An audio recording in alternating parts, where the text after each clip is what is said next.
So here's how I get the most out of the iPhone 13 mini battery, okay? First of all, we should abuse the fact that this is an OLED screen. So everything that's black means that it's off. If you look at my screen, just by having a black wallpaper, already you're gonna save a lot of power because those pixels don't need to be turned on, like ever, okay? So my lock screen and my home screen is pure black. That's the first step. But what I did was I actually made custom black apps and I named it the Super Dang Black icon pack, okay? So download that and that'll give you an extra, extra 3% probably by the end of the day. My icon pack that I've designed, I'll link it in the description. Check out that video that I made on how to customize your home screen. It's not as hard as you think. Next up, turn off the 5G modem. No one needs 5G. Turn it off. That uses up a lot more power than you actually think.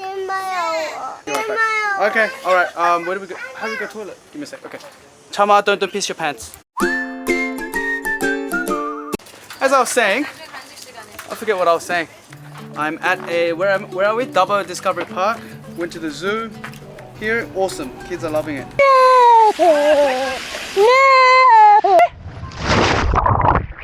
Alright, next up, turn off background app refresh.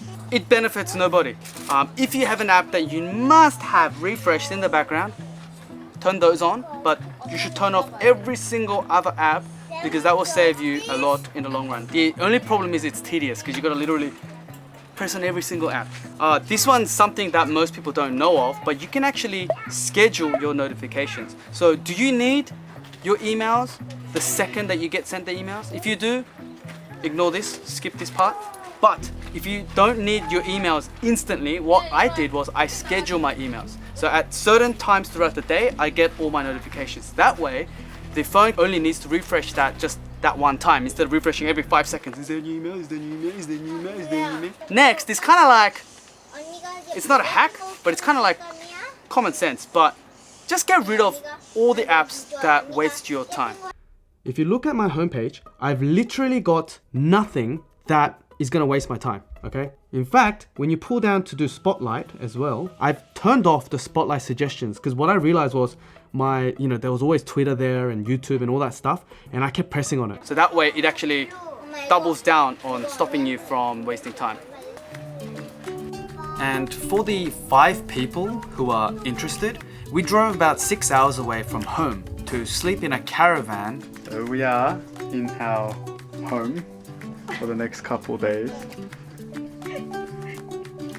Good night. Good night. For 4 days with our friends.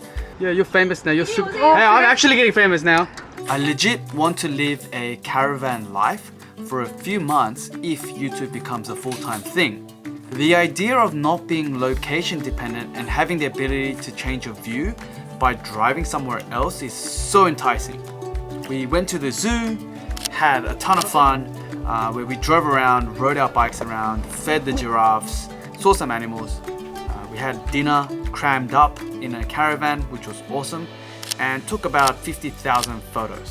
The kids absolutely loved it. Sorry, I just added these random things in here because I wanted to keep record of my family vlogs, and I'm not making separate family vlog videos, so I thought I'm just gonna shove them in these things so that I've got them on record. Let's get back to the tips. The tip is turn on Do Not Disturb as like a timed thing. So from a certain time, you don't need work stuff, right? So you can turn on Do Not Disturb and make it so that only the family things and stuff like that come through. For me, from 6 p.m. onwards, and including weekends, I don't get any emails from my corporate clients and things like that on my iPhone. That way, it'll save you a couple percent. This one's going really into the weeds. I don't know how much this is gonna save on battery, but if you take a lot of photos, turning off the GPS location tagging, I assume will help because it doesn't have to go through GPS every time you click the photo button. Because sometimes I'm taking a photo of, my kids are drawing right now, sometimes I want to take a photo of the drawing. I don't give a crap that they drew this in Dubbo. Who cares? You know what I mean? So turn that off unless that's important to you. You know who you are if you need it, but I've never needed it in the last 10 years of owning an iPhone.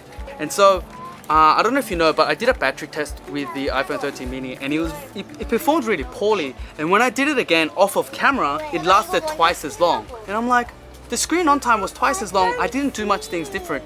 But the biggest difference was the fact that I had better reception. So poor reception results in really poor battery life, by the way.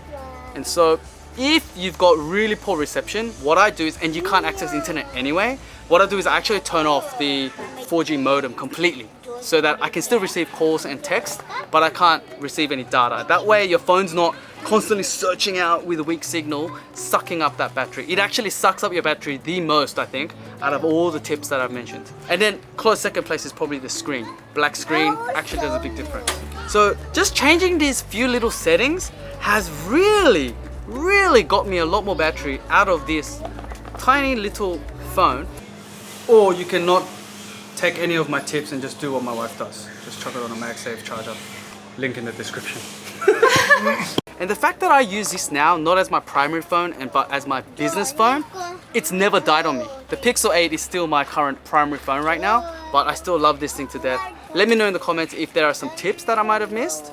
Cool, that's it for now. I just wanted to squeeze something in real quick whilst I was on holiday because it just came to my head and I'm like, I should share this real quick. So I wrote it down and I just wanted to share this with you guys. So I'm going to announce the winner for my...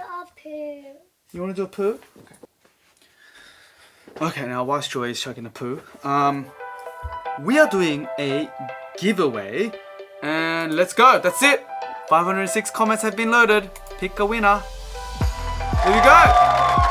Surya A, you are the winner. Congratulations! Okay, give me the keyboard, Mia. No.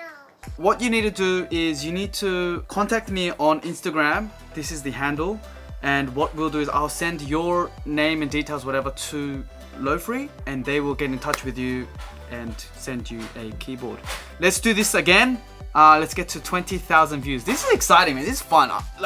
I didn't win. I'm giving something away, but this is so exciting. I'm so happy for you. Here are some honorable comments that I had a giggle at. Rock USA Bureau said, I want the Lowfree Flow because actually I just want to be a Lowfree Flow version 2 tester. That's pretty cool.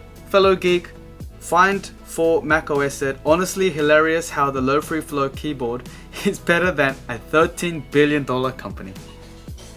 Very true. Kevin Zhang said, welcome to the keyboard world, welcome to the rabbit hole. I pray for your wallet.